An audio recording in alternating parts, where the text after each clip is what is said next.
En aquel tiempo dijo Jesús a sus discípulos: es imposible que no haya escándalos, pero ay de quien los provoca. Al que escandaliza a uno de estos pequeños, más le valdría que le ataran al cuello una piedra de molino y lo arrojasen al mar. Tened cuidado. Si tu hermano te ofende, repréndelo, y si se arrepiente, perdónalo. Si te ofende 7 veces en un día y 7 veces vuelve a decirte, me arrepiento, lo perdonarás. Los apóstoles le dijeron, Señor, aumentanos la fe. El Señor dijo, si tuvierais fe como un granito de mostaza, diríais a esa morera, arráncate de raíz y plántate en el mar, y os obedecería. Palabra del Señor. Gloria a ti, Señor Jesús. El primer tema del Evangelio de hoy es el de los escándalos. Y el Señor reconoce que es imposible que no los haya, debido a la naturaleza pecadora del hombre herida por el pecado original.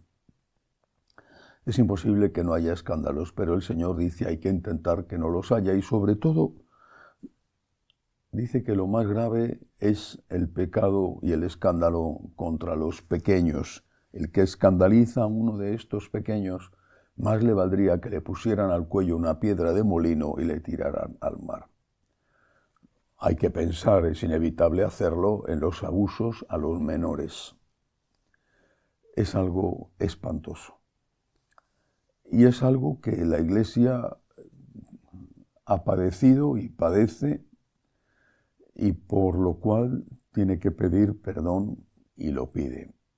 Los escándalos, los abusos a menores son una tragedia que en primer lugar tiene como víctima al menor, pero después tiene como víctima al cuerpo entero de la Iglesia. Pero hay que recordar aquellas palabras que dijo el Papa Benedicto XVI, ya emérito, en una carta que escribió a todos los obispos, presidentes de las conferencias episcopales que estaban reunidos en Roma para hablar precisamente del tema del abuso infantil.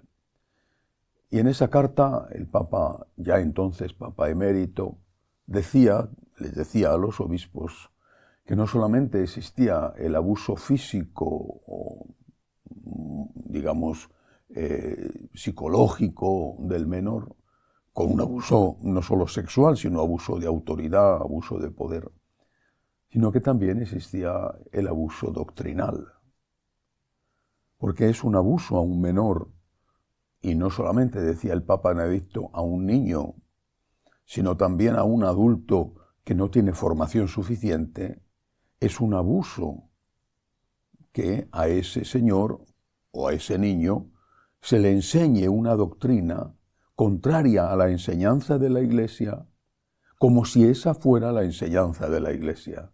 Eso es un abuso, decía el Papa Benedicto, y pedía a los obispos que estuvieran vigilantes. La palabra obispo significa precisamente eso, vigilante. El que vigila la transmisión íntegra de la fe. Les pedía que estuvieran vigilantes no solo contra los abusos a niños, que es lo peor, sino también contra los abusos a niños y adultos, pero desde la perspectiva de la enseñanza de la doctrina equivocada. Se pone el acento en los abusos sexuales a los menores. Es gravísimo, no pretendo compararlo con lo otro, pero no hay que olvidar esos otros abusos continuos, abusos litúrgicos, abusos que se cometen cuando el sacerdote, en un gesto de clericalismo dictatorial, impide a los fieles hacer aquello a lo que tienen derecho, por ejemplo, comulgar en la boca. Abusos doctrinales cuando se enseña en las catequesis a los niños y en las homilías lo contrario de lo que enseña la Iglesia, o cuando se practica lo contrario de lo que enseña la Iglesia. El Evangelio tiene más cosas. Dice, si tu hermano te ofende, repréndelo, ¿vale? Si se arrepiente, le perdonas.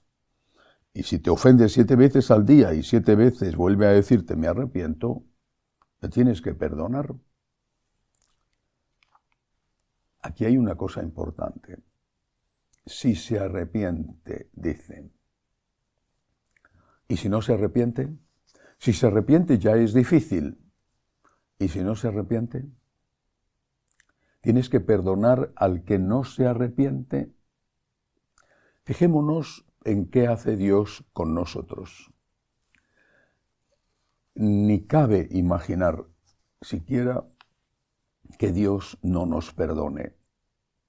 Y sin embargo, si no nos arrepentimos, no recibimos el perdón. Y esta es una distinción importante. Una cosa es el perdón que se da y otra cosa es el perdón que se recibe. El perdón que se da parte de la víctima. El perdón que se recibe es el responsable, el agresor. Tú tienes que perdonar siempre, siempre. El que te ha hecho daño no va a recibir tu perdón si no se arrepiente, pero de ti ya ha salido el perdón. El perdón de Dios está siempre en nuestra piel. Y solamente cuando nosotros le abrimos la puerta del corazón, le permitimos entrar. ¿Por qué? Porque Dios no quiere violentarnos, no quiere forzar nuestra voluntad, respeta nuestra libertad. Quiere perdonarnos, nos perdona, nos ha perdonado ya, pero ese perdón no lo recibimos hasta que no decimos, lo siento, lo siento. Y ese es un problema nuestro, no de Él. No es un problema de Dios, no es un problema de la víctima. Es un problema del agresor. Es un problema del que ha ofendido. Pero ¿qué sucede cuando la víctima perdona? Recupera la paz. Ya no tiene el rencor dentro, no tiene el odio dentro que le envenena el alma, que le hace daño. Te hicieron daño con la ofensa. Te haces daño al no perdonar. Te dedicas a masticar esa ofensa, a darle vueltas, a rumiarla. Te envenenas recordando la ofensa que seguramente fue verdadera, pero que ahora ya depende de ti que te siga haciendo daño.